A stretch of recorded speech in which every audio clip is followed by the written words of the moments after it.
할렐루야. 서로 축복합시다. 주 여러분 사랑합니다. 축복합니다. 반갑습니다.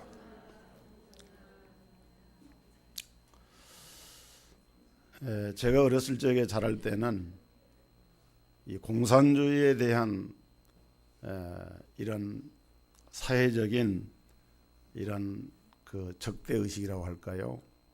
뭐 반공 교육이라든지 뭐 이런 것들이 굉장히 강했습니다. 그래서 우리는 몸으로 생활로 공산주의를 배격을 하고 싫어한 것은 북한에 이 공산 정권이 서 있기 때문에 더군다나 그랬던 것이죠. 역사적으로 보면은 근대와 현대에 이르러서 18세기부터 시작된 이 공산주의 운동이 19세기부터 시작된 공산주의 운동이 20세기에 와서 아주 활발하게 전개가 돼 가지고 근한 1세기 가까운 기간 동안 그 공산주의 이념이 사람들의 그 뇌리에 각인되고 또 직접 간접으로 영향을 많이 미치게 됐습니다. 그런데 그런 공산주의가 벌써 이제 막을 내리고 깃발을 내린 지가 30년이 넘었습니다. 세계적으로 공산주의는 설 것이 없어졌어요. 러시아도 망했고 중국도 공산주의를 포기했고 이제는 공산주의를 내세워서는 살 수가 없다.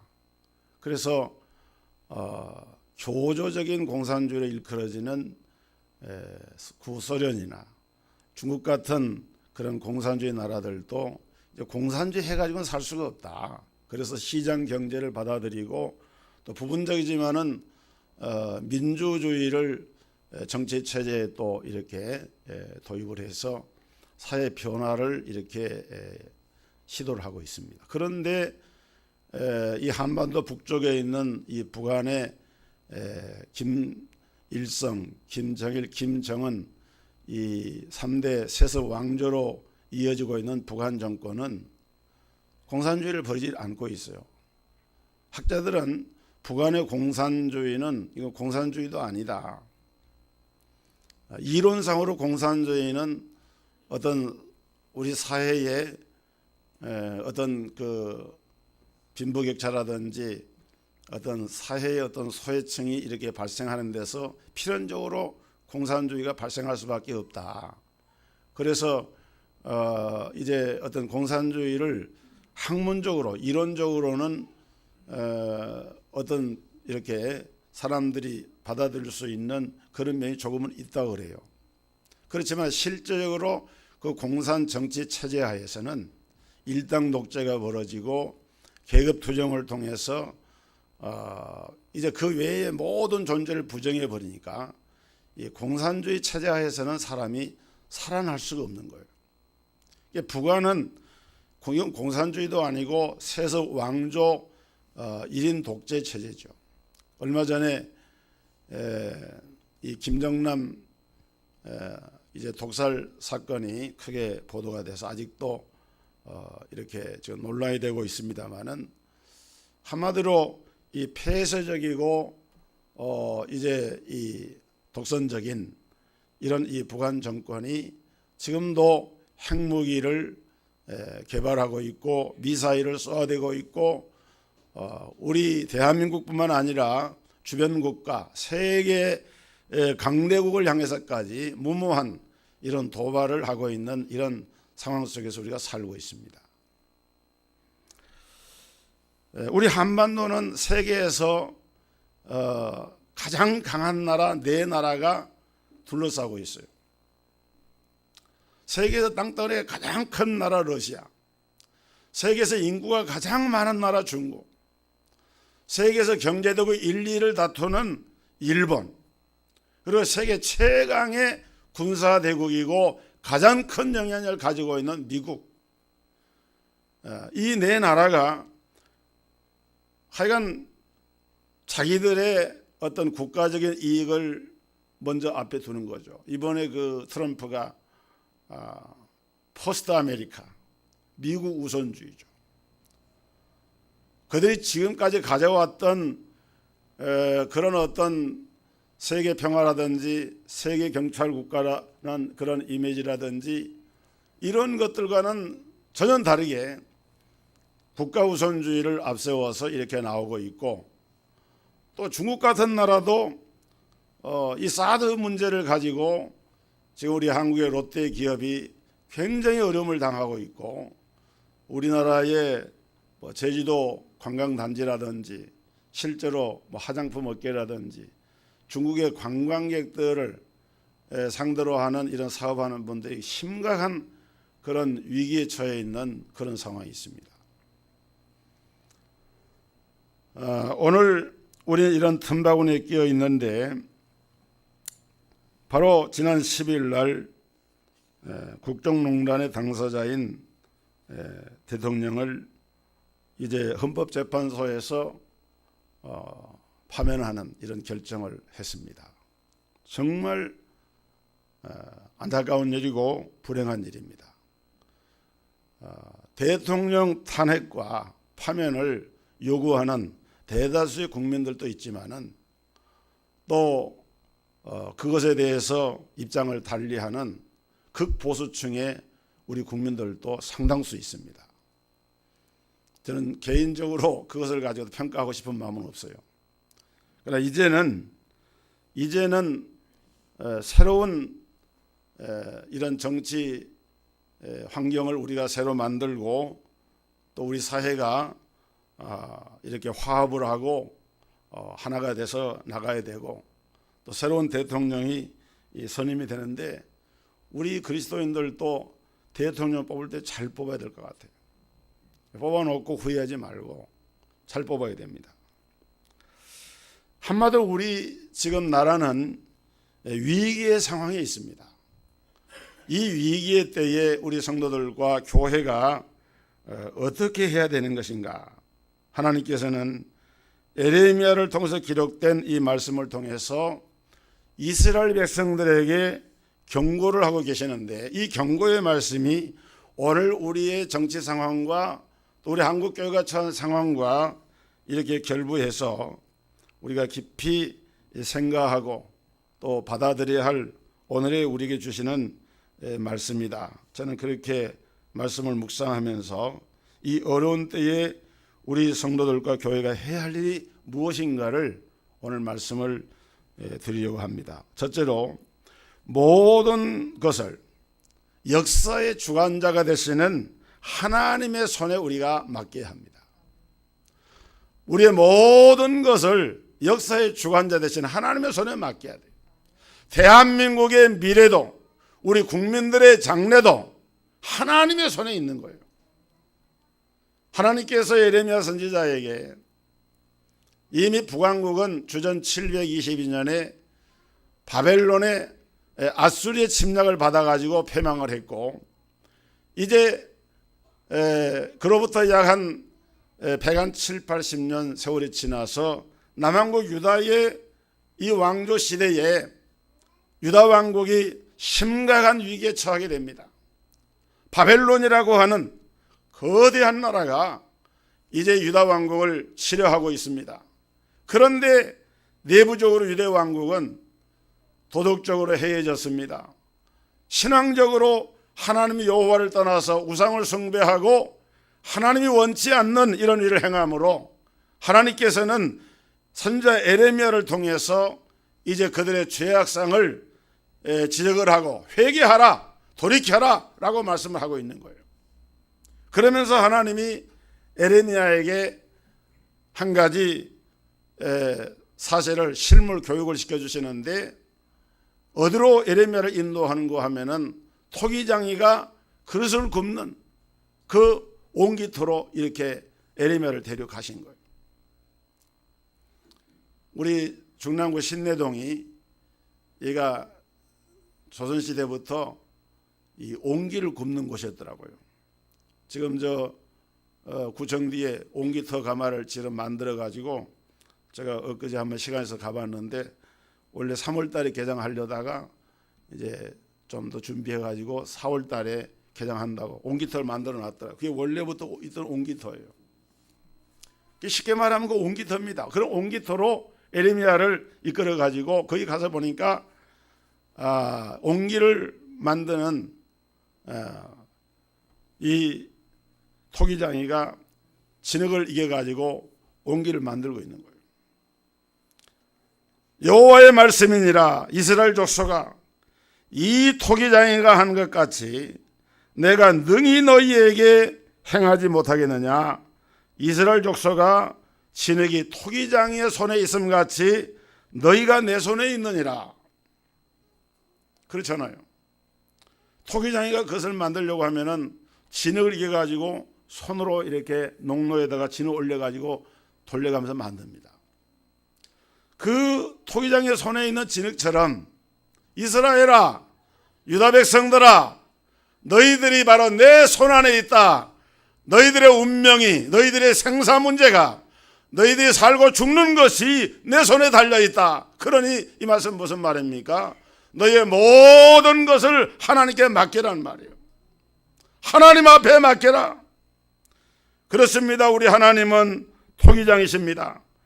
하나님이 어느 나라나 어느 민족을 사용하시려고 하면은 얼마든지 멋지게 만들어 사용할 수도 있고, 어느 민족을 파하거나 어느 민족을 상하게 하시려고 하면은 아무리 그 나라가 발버둥을 쳐도 그 나라는 망할 수밖에 없는 거예요.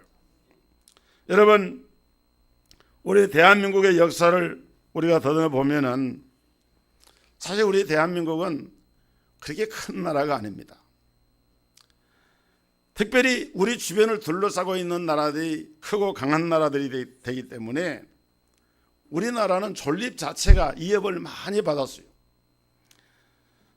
그런데 이렇게 작은 나라임에도 불구하고 중국이나 러시아나 일본이나 미국 같은 이런 틈바구니에서 오랫동안 역사를 이어왔습니다.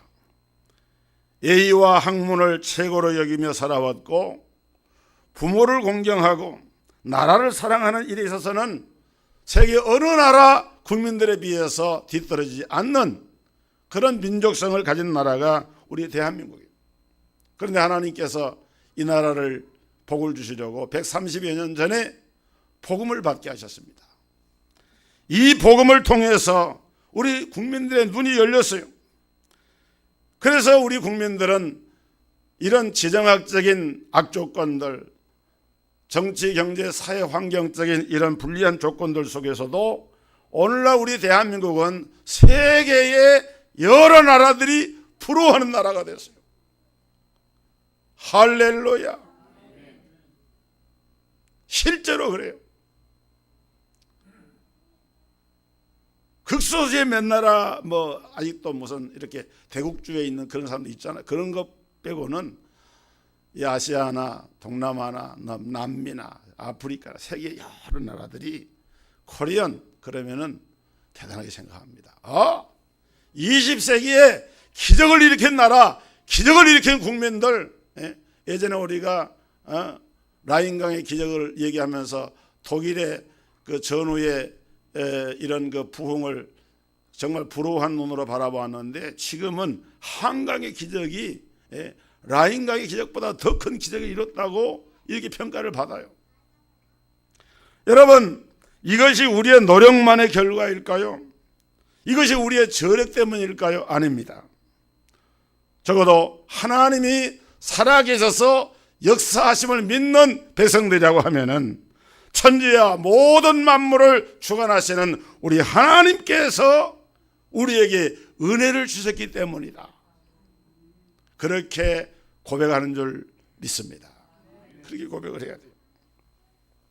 물론 부정적인 면도 많아요. 지방색, 학벌주의, 출세주의, 부정부패, 말로 표현하기 어려워요. 윤리도덕적인 문제도 심각하고, 통계적으로 우리 한국이 세계적으로 1등하는 게 몇 가지 있는데, 우선 교통사고율이 세계 1위였고요. OECD 국가 중에서 1인당 술 소비량이 1위입니다.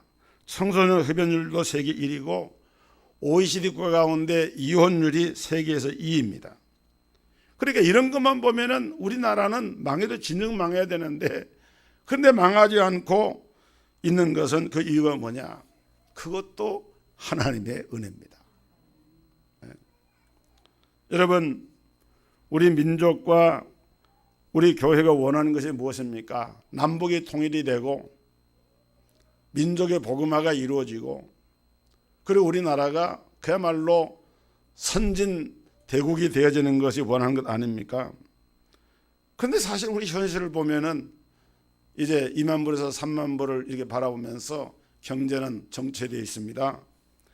민족 복음화의 이 일도 아직 그렇게 우리가 원하는 만큼 이지 않고 있습니다. 그런데 우리가 염려할 것이 없는 것은 일제 35년 동안 우리가 압박을 당했는데 해방이 왔어요. 광복절이 됐습니다. 누가 광복절을 그때 생각이나 했겠어요? 일본은 대동아 전쟁 그 당시에 아주 전쟁 막바지에 온 힘을 다 기울여 가지고 전선이 확대되고 있었습니다. 그런데 하나님께서 은혜를 베푸셔서 일본 히로시마 나가사키에 원자탄이 투하가 되고 일본은 백기 투항을 하고 우리 조선은 우리 대한민국은 해방이 되고 그로부터 3년 후에 나라가 수립이 됐어요. 여러분 6.25 전쟁은 우리 현대사의 정말 그 신비한 전쟁이에요. 이미 6.25 전쟁 때 북한군이 1950년 6월 25일 날 이렇게 남침을 해가지고 불과 한 달이 안 돼가지고 서울이 점령되고 거의 낙동강 정선 이하의 그 경남 일부만 부산만 남고 전부 다 공산군의 차에 들어갔잖아요. 그런데 유엔이 결의했어요. 유엔이 16개 나라가 참전을 했습니다. 그 결의할 때 그 당시 소련 대사가 안전보장이사의 상임이사국 가운데 하나이기 때문에 그 상임이사국 한 나라만 반대해도 군대 파견이 안 됩니다. 그런데 당연히 참석하면은 군대 파견 반대겠죠. 유엔군 파견하는 거. 그런데 그날 대사가 자동차 타고 회의 참석하러 오다가 그 교통사고가 났어요. 그래가지고 거의 참석 못 해가지고 못한 사이에 땅땅땅 결의해가지고 유엔 참전을 결의가 된 거예요. 9.28 서울수복, 인천 상륙작전, 메가더 장군의 그런 결단, 기적이 아닌 것이 없어요. 그래서 6.25 전쟁은, 한국 전쟁은 20세기의 그야말로 이 미라클한 전쟁이다. 이건 놀라운 전쟁이다. 그래서 우리가 그나마 남한 정부가 세워지고 이제 국권을 회복하는 이런 일이 일어났는데, 여러분 이런 걸 보면은 참 하나님이 우리나라를 정말 사랑하신다 하는 것을 우리가 알 수가 있어요. 오늘 여러분 우리에게 필요한 의식이 있었는데 그것이 뭐냐면은 공동체 의식입니다. 예전에 제가 시골에서 자랄 때 어렸을 때지만은 마을에서 울력이라고 하는, 저는 그 울력이라는 말이 어법이 어디서 기초한 건 지금도 잘 모르겠어요. 연구를 좀 해봐야 될 부분인데 어렸을 때 듣기로는 울력이다. 꽤 울력을 하면은 동네 사람들이 다 한 집에서 한 사람이 나갑니다. 그래가지고 장마 후에 이런 개천 같은 것도 보수하고 뭐 길 청소도 하고 그렇게 해요. 모내기 할 때 보세요. 모내기는 절대 혼자 못합니다. 못줄을 잡아주고 여러 사람이 같이 움직일 때 모내기를 효과적으로 잘할 수가 있어요.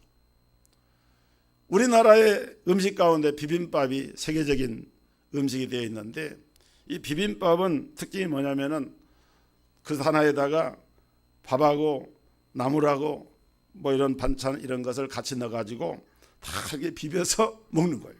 그렇게 맛있어요, 비빔밥이. 그래서 우리 한국 사람들은 이 울력이라든지 비빔밥이라든지 또 언어 생활에도 보면은 우리라고 하는 말을 참 잘 써요.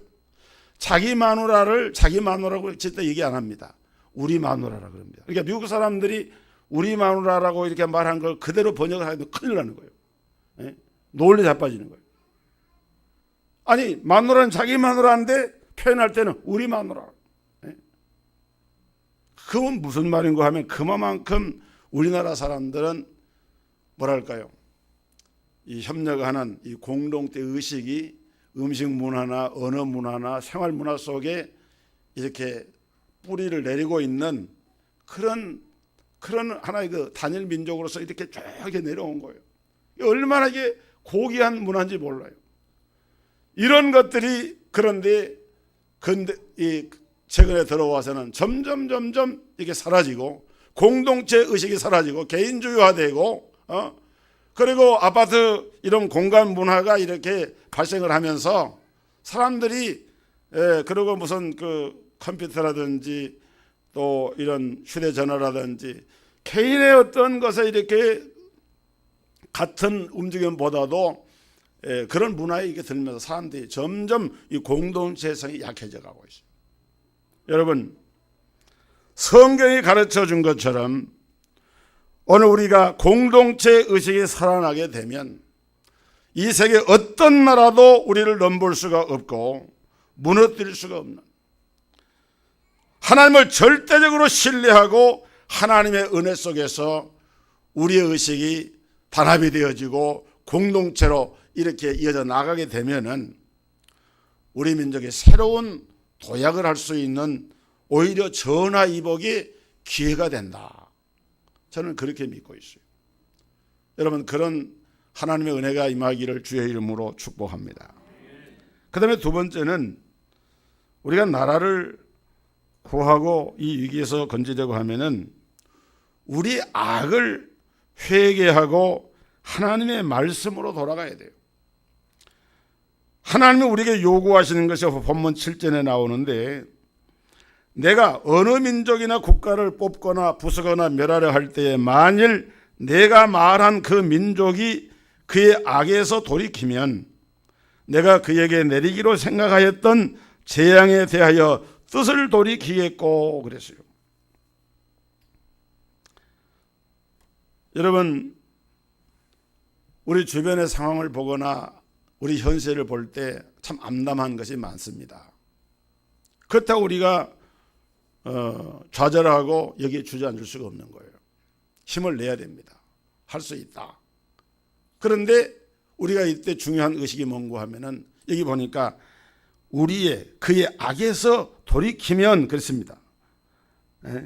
하나님이 우리에게 요구하신 것이 뭐냐? 하나님의 에레미야를 통해서 그 당시 유대 백성들에게 요구하신 것이 뭐냐? 너희의 그 악을 돌이켜라. 그러지 않으면 망한다. 그러지 않으면 바벨론의 포로가 된다. 그러니 너희가 그 악에서 돌이켜야 된다. 이걸 말씀을 한 거예요. 우리 하나님은 악을 싫어하십니다. 성경에 보면 악을 본받지도 말라 그랬어요. 여러분, 우리나라 국토 면적이 남북한을 합쳐서 22만 평방킬로인데 남한만 9만 9천 평방킬로라 그래요. 중국이 면적이 얼마나 되느냐? 중국이 957만 평방킬로예요. 우리 남한의 100배입니다. 우리 남한 땅덩어리의 100배예요. 그 중국이 5,000년 역사 가운데 이 작은 반도 국가를 먹으려고 여러 번 시도를 했습니다. 수나라, 당나라, 명나라, 청나라 다 이 나라를 치려고 그랬어요. 실제로 전쟁이 일어났죠. 그때마다 우리가 그 싸움에서 결국은 나라를 지켜낸 거예요. 그래서 놀라운 것은 중국 역사를 보면은 이 한반도를 이렇게 치다가 했던 그 왕조들이 다 망합니다. 당나라도 그렇고 수나라도 그렇고 다 망해요.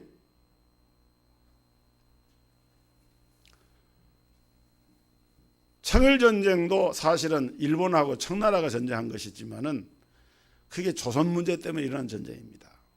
결국 청나라 망했잖아요. 우리가 뭐가 그리 대단합니까? 그런데 하나님께서 들어서시려고 살아남겨둔 거예요. 그러니까 이게 하나님의 은혜다.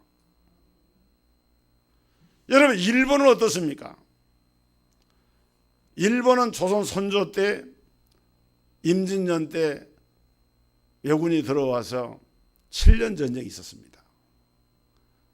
그 임진왜란은 조선의 역사를 바꿔놨어요. 인구도 믿을 수가 없고 이제는 왕정 중심에서 사대부들이 일어나고 일반 평민들이 의식이 깨어나고 사회가 많이 바뀌어지는 하나의 그 변환점이 된 것이 임진왜란입니다. 그리고 임진왜란을 일으켰던 풍신수길은요 망했어요. 조선 치려다가 결국은 망했습니다. 여러분, 현대사에 일본이 우리나라를 35년 동안 이렇게 압제를 하고 결국은 우리나라를 이렇게 일본이 대동아 전쟁 우리나라만 그런 게 아니지만은 어쨌든 그 전쟁의 그 효시가 이 대한민국을 치는 데서부터 시작이 됐는데 결국 일본도 망했잖아요. 패전했습니다. 그래서 저는 가만히 생각해 봅니다. 야, 하나님이 왜 이렇게 우리나라를 이렇게 남겨두시는가? 그 수많은 그 거대한 중국이 쳐도 이 나라가 살아남고 일본이 그렇게 이 나라를 먹으려고 해도 우리나라가 살아남고 6.25 전쟁에 아까 말한 것처럼 소련 대사가 자동차 고장이 나가지고 그래서 완전히 공산치하로 넘어갈 수밖에 없는 그런 상황에서 하나님이 나라를 지켜주셨다. 왜 하나님이 이렇게 우리나라를 이렇게 보호하셨는가? 저는 지금도 저 기억에 생생합니다. 제가 어렸을 적에는 우리 어머니들, 교회 권사님들, 집사님들, 장로님들 교회에서 기도 소리가 항상 그랬어요. 나라를 위한 기도를 끊임없이 했어요. 나라와 민족을 위한 기도. 수많은 주의 종들 성도들이 교회에서 기도원에서 금식하면서 철회하면서 눈물로 나라와 민족을 위해서 기도했어요. 수십만 수백만 성도들의 회개로 하나님께 부르짖으며 기도할 때마다 하나님께서 이 나라를 위기로부터 건져주셨습니다. 여러분, 앞으로도 우리나라를 위해서 우리 성도들이 기도를 많이 해야 돼요. 여러분, 하나님이 막으시면 열자가 없고 하나님이 지키시지 않으시면은 최첨단의 무기를 가지고 무장을 해도 소용이 없는 거예요. 여러분, 우리가 북한의 핵 때문에 망하는 것이 아니고 사드 배치를 못해서 망하는 것이 아니라 하나님께서 이 나라를 지키지 아니하시면은 파수꾼의 경상함이 허사가 되고 집을 세우는 자의 수고가 헛되게 된다고 성경은 말씀을 합니다. 오늘 예레미야는 이 말씀을 받을 때에 북왕국이 멸망을 당한 후에 남쪽 유다 나라가 범죄함으로 이제 바벨론에 의해서 나라가 망하기 직전인데 이제라도 너희가 악을 돌이키고 회개하고 하나님 앞에 바로 세워지면은 소망이 있다, 길이 있다 하는 것을 외쳤어요. 그러나 그들은 그 경고를 무시했습니다. 그렇게 의롭게 외치는 에레미야의 눈물의 기도와 그 외침을 외면하고 에레미야를 시대들에 가둬버렸어요. 감옥에 가둬버렸습니다. 여러분, 남왕국 유다 왕국의 마지막 왕이 시드기야 왕입니다. 그 시드기야가 의로운 하나님의 사람은 그 목소리는 듣지 않고 거짓 선자의 말을 받아들여 가지고 이 예레미야 선자를 감옥에다 가둬버리고 결국 어떻게 됩니까? 바벨론이 쳐들어옵니다. 시드기야가 자기가 보는 앞에서 두 아들이 죽음을 당해요. 이스라엘에 가면은 지금도 시드기야 동굴이라고 하는 것이 있습니다. 시드기야가 바벨론에 끌려갈 때 그 동굴에 숨었다가 거기에서 붙잡혀가지고 두 아들이 죽고 시드기야가 두 눈이 뽑혀요. 살아있는 채로 유다의 마지막 왕이 두 눈이 뽑힌 채로 밧줄에 묶여가지고 끌려서 바벨론을 가서 거기서 가서 죽었어요. 불행한 역사입니다. 여러분, 오늘 우리는 하나님의 말씀으로 돌아가야 되는데 이 국가적인 위기를 오히려 기회를 만들어야 되는데 그것이 뭐냐? 우리가 하나님 앞에 우리나라가 우리 민족이 오히려 점수를 딸 수 있는 좋은 기회가 지금이에요. 어떻게? 하나님의 말씀으로 돌아가고 우리 성도들이 하나님을 의지하면서 부지런히 기도할 때 하나님의 역사가 일어납니다. 여러분 창세기에 보면은 소돔과 고모라 상이 의인 10사람이어서 패망을 당하죠. 유황불에 멸망을 당합니다. 의인 10사람. 의인 10사람만 있으면 내가 이 성을 멸하지 아니하리라. 여러분 그 의인이 누굽니까? 의인이라고 하는 것이 아무 잘못이 없고 완벽한 사람이 의인이 아닙니다. 성경에서 말하는 의인은 하나님의 말씀에 근거해서 자기의 죄를 회개하고 하나님의 도우심을 구하면서 하나님의 그 말씀 앞에 순복하는 자가 그게 바로 의인인 거예요. 이 의인 10사람이 없었어요. 중요한 것은 이 의인 10사람도 원래는 그 성을 멸하기 작정했는데 아브라함이 하나님 앞에 이 소돔과 고모라를 불로 멸망한다고 하는 하나님의 사자를 붙들고 간청을 해가지고 의인 10사람이면은 있으면은 그 성을 멸하지 않겠다. 그러니까 지금 우리에게 필요한 것이 아브라함이 기도했던 그 기도입니다. 이 중보의 기도입니다. 하나님, 의인 10사람만 있더라도 이 나라를 하나님 지켜주옵소서.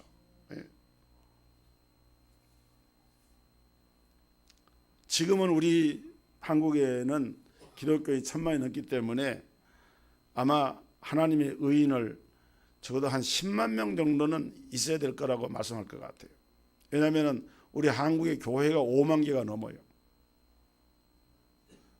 그래서 교회에서 그래도 의롭게 하나님의 뜻을 구하면서 기도하는 믿음의 의인들이 그래도 몇 사람은 있어야 그 되지 않겠느냐.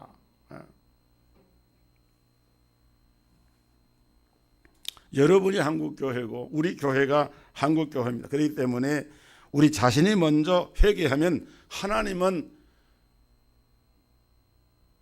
공법을 물처럼 하나님의 정의를 하수처럼 흘러넘치는 그런 역사가 일어나게 되는 거예요.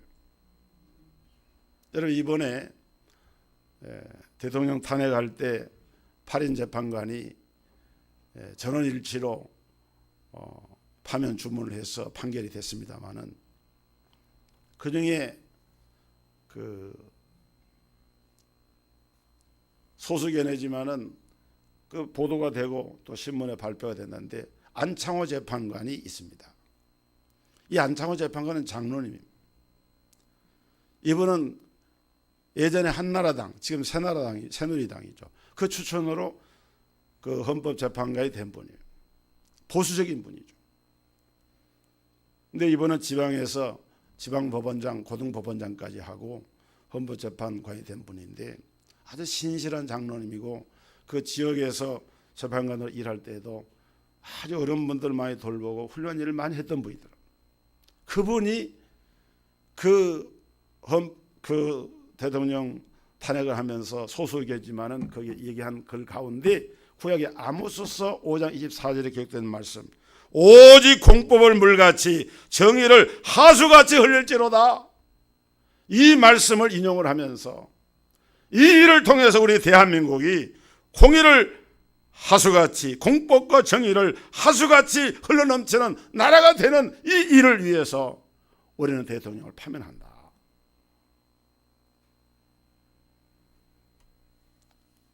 하나님 말씀을 청종을 하고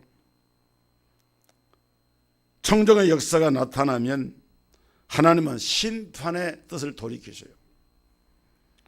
오늘 본문 10절에 만일 그들이 나 보기에 악한 것을 행하여 내 목소리를 청종하지 아니하면 내가 그에게 유익하게 하리라고 한 복에 대하여 뜻을 돌이키리라. 이 말을 바꾸어 말하면 우리가 하나님의 말씀에 순종하면, 청종하면은 하나님은 재앙을 내릴 마음을 돌이키셔서 회복케 하시고 은혜를 주신다는 말씀입니다.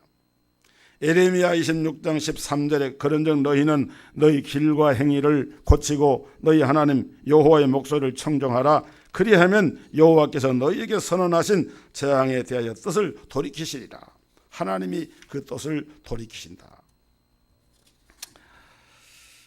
세 번째로 우리가 나라를 구하려고 하면은 하나님께서 우리 한국교회에 맡겨주신 사명에 최선을 다해야 됩니다. 우리 한국교회는 1990년까지 아주 비약적으로 성장했는데 90년 중반에 들어오면서 둔화되기 시작을 해가지고 정체 국면에 들어갔는데, 근데 놀라운 것은 그러면서도 우리 한국교회가 한 가지 잘한 게 있어요. 그게 뭐냐면은 세계 선교였습니다. 세계 선교사 파송 순위로 보면은 미국에 이어서 우리나라가 세계 2위예요. 국민의 수와 기독교인 수의 대비로 본다고 하면은 한국이 세계 선교에 지금 1위를 하고 있는 거예요. 우리나라에 한국 세계 선교 협의회라고 하는 기구가 있는데 2010년 1월 발표한 자료에 의하면은 한국에 파송하고 있는 선교사가 169개국에 21,735명입니다. 1974년도에 선교사 파송 국가 10개 나라의 선교사 파송수가 24명이었고, 그로부터 20년이 지난 1994년에 119개국 3,272명이었고, 그리고 다시 10년이 지난 2004년 168개국에 12,159명이었고, 2010년에는 169개국 21,735명입니다. 여기는 무슨 평신도 선교사들 이민을 가거나 이런 분들은 이렇게 포함시키지 않은 숫자예요. 그러니까 실제적으로는 지금 우리 한국에서 파송된 선교사 수가 10만 명대가 된다고 이렇게 보고 있어요. 지금 한국 세계 선교협의회는 2030년까지 파송 선교사 10만 명을 목표로 지금 우리 한국 교회가 선교에 대한 열정을 불러일으키고 있습니다. 마태복음 24장 14절에 이 천국 복음이 모든 민족에게 증거되기 위하여 온 세상에 전파되리니 그제야 끝이 오리라. 저는 하나님이 우리나라를 이렇게 지켜주시고 이런 수많은 외침과 위기에서 건져주신 이유가 어디 있느냐. 이렇게 전쟁 이후에 아무 어떤 나라가 세계 경제 13위국이 되는 이런 국가를 만들 이유가 어디에 있느냐. 선교하라고. 할렐루야. 선교하라고 하나님이 우리나라를 이렇게 축복하신 거예요. 여러분 세계 선교 역사 보면 로마에서 독일로, 독일에서 영국으로, 영국에서 미국으로, 또 미국에서 이제 우리 한국으로 이렇게 선교의 패턴이 왔는데요. 그 선교를 주도했던 나라들은 그 당시 세계에 다 1등 국가였습니다. 하나님이 지금 우리 한국이 사는 길은 경제 성장도 아니고 다변 외교도 아니고 무슨 무력 증강도 아니고 가장 중요한 것을 하나님 보시는데 그걸 뭘 보시느냐. 성경적으로 본다고 하면은 하나님은 우리 한국 교회와 우리 한국 민족이 세계 선교를 위해서 들어 쓰임받는 나라와 민족과 교회가 되기를 하나님이 원하고 계신다 그 말입니다. 믿으시기를 주의 이름으로 축원합니다. 그래서 선교하는 가정, 선교하는 교회, 선교하는 나라를 하나님이 은혜와 복음을 주셔서 들어 쓰신다는 거예요. 오늘 이 축복이 오늘 우리 한국교회와 우리 동석교회와 우리 모든 성도들에게 임하기를 주의 이름으로 축원합니다. 거룩하신 아버지 하나님, 나라가 정말 어려운 위기에 처해 있습니다.